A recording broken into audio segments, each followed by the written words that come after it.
Whalaflahi atu hanei e tau wala tala te tupu ke lata i mwea whiawhinei. Lauia ia ni uwe ke ha wha whakamua mai mga hala wha he mole e matangia wha ko tuni. Whakahokua e taha whakatokaanga mo e tau whakatutalaanga mai tau whono takitaki maanga ke mau manaki ke lata mo e tau le kua tupu whakaofo. Tāma se malolo hila ke whahitong he motu ke whakafōua i taha he tau pō hila ki tuwela mo e whakamaumau ai whuki taha pō hila ki paliasi. Tau se e tau kumikumianga ke lata mo e tau manu mo e tau akau fōwhōkaina. Koe matangi a wha ko tuni ne lauia e motu ke tau matangi malolo ke he uki waha tapu e kwa mole. Ne moa e tau hoko taki ke he taha putuanga matangi malolo kamata mai ha whalaile ne ko whakingoa e koe TD03. Hoko mai ke ha whaiumu kua whakingoa tuai ko tuni mo i loa kua hoko atu ai whuki ke he motu ko Samoa. Kua mawhise me te kauleweki atu ke he tole kua tupu whakaofo he motu ke whakahoko e halutula tau whakatutalanga mo i tau whiwhirianga ke tuku ai e hātaki anga matangi a wha lanu moana ke mau amana ke tu tangata mo i malikisi haki ai ke he lanu ango ke he awhiawhia whaiumu. Ninga hua i whoki e whahi fōwhuang matangi ke kisikese atu mo i moa e tau hokotaki mai fisi ke whakapulo ai ke iloa he tau tangata. Koe tau whakaholoanga ke he TV mo e leo taongo ne puhala i e tau whailoanga ia mai loanga he tau tangata. Ke whakatumau ke whanongonongo mo i kisikese atu ke malolo he a whānei. Koe whailoa koe malolo he matangi a whānei koe limana taha nā ke malolo ke tunga heta ne pe koe limana lima. Hai pēse ia whakatumau ni ke maua manaki ne ke whailekua.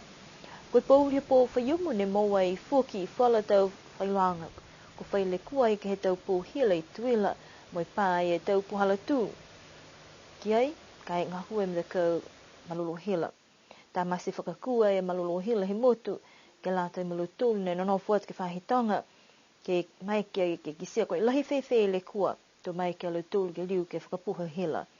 Mā tutaki atu ke tau ngā hua he whahi malolo hila he aho tapu ke whakamaumau ai fuke halutulu atu koloa. Kai ke ono atu ke he motu nā kai whai koloa ne kua maloana lahi koe lau lahi ni he tau akau ne kua viveli mo i pā e tau puhalatu. Kai o atu ai tamtakau ngā hua ke utakehe. Koe ahi niapi ni kua liliwa e tau tangata ke tau ngā huaanga.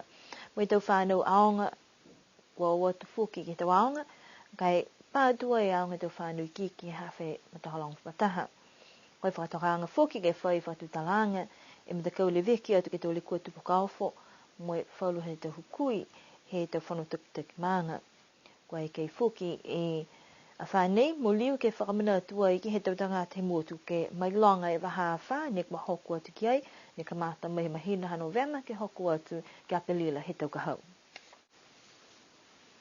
Koe ahonei ne kua hoku atu ai e tau hukui whono takitaki maanga ke taha whanuanga ke lata mo i tau whakatokatokaanga ke he tau le kua tupu kaofo tunge mga hala wha ne kua hoku ki ai. Kua whakatoka i he ofisa le weki atu ke he tau le kua tupu kaofo e whanuanga nei tunga whamahani ki ai he tau taki taha, ke liu whakamana atu e tau palana ngā hua, ke maua mamanaki mo e mau tau siuse. Ko tau aha kuku e kwa mole atu ne maua e toha takianga matangi a wha ko tuni, mo ko liu honoonu ai koe hingo e tau mena ni kua holomitaki, koe hingo e tau mena kua nākai holomitaki, mo i kumi puhala ke hanga watu ki mua. Ko mahuenga ke whakatutala mo e tau whono taptaik maanga, ha ko lauturu e tau kotofa, ke lata me leweki anga ke he tau whekau ke he tau maanga takitaha. Ke tau takitaki maanga he tau mga whamoane, ko e ngā hua lauturu ia ke watu ke tau maanga takitokotaha, mo e whakamame lauturu e palana lauturu. Ka umai tau tangata fōu ke tuanga ia, ko whitāna lauturu he mame ha lauturu tau palana.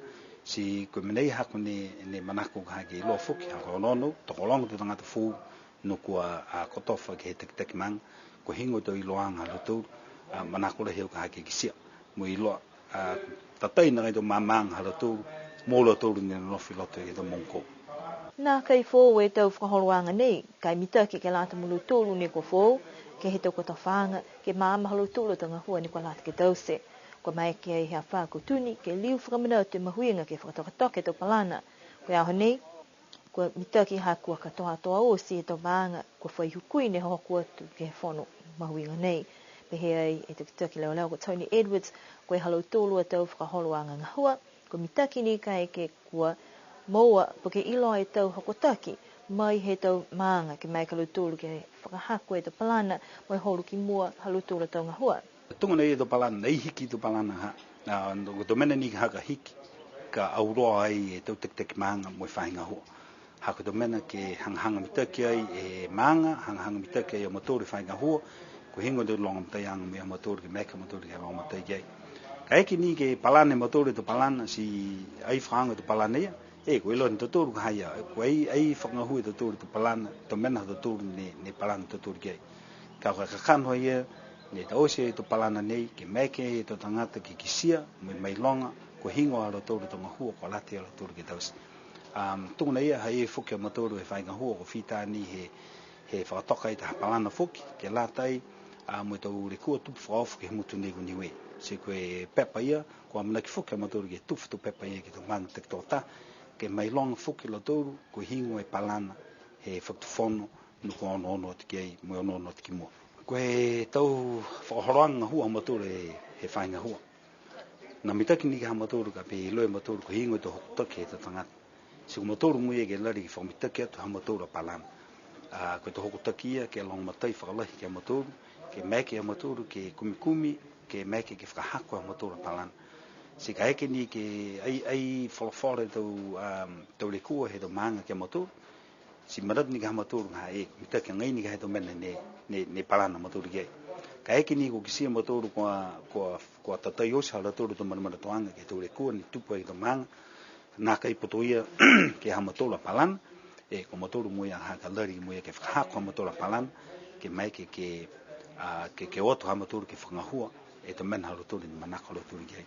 Koe amana ki anga ka mai ke ngahua kau whataha e ofisa ngahua, mai tau le kua tupu whakaofo, mai tau tek maanga, pihia whuki moi whala tau matakau i whafo, he whakatawhono whakatai ke ta pisnisi, kai ke ko tatai e tau maha maanga ke tau palana, tō ilo mahino e tau ngahua ne kua lata i ke whakakau ki ai, ke tau se ai ke lata moi tau pui anga he tau mumui tangata, mai he tau le kua tunga e tau awha.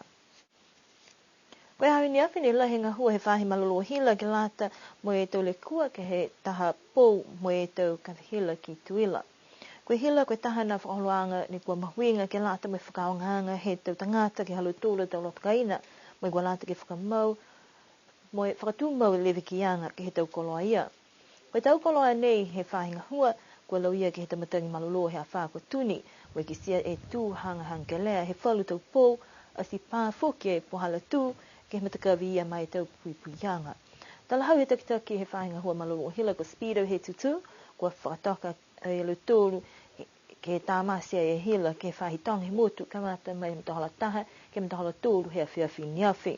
Ko e tau ngahua e tau ngata ngahua ke whakawhōwai e taha pou hila i tuila si whai wala whoki ke whakawhō, ke he kawi hila ni ko whakawhanoa e tau malolo hila, ke he transformer i Poliasi. Ko e tau matakawi ni lau ia e kamata mai Poliasi, tuila kai misi, tau matakawi ni tata, malevu kalele, pia i whoki, e tau maanga mai tau mkotonga ke hoko atu ki hā kupu. Pese ni kua mna ki ai ke tāmasi malolo hila, koe halu tolo to hata ki anga ke tu tangate, mga hoia ke whakatūmau ni ke whakamanatu, ke lewe ki atu ke tau koloanga hua hila, paka mea nga hua ngia.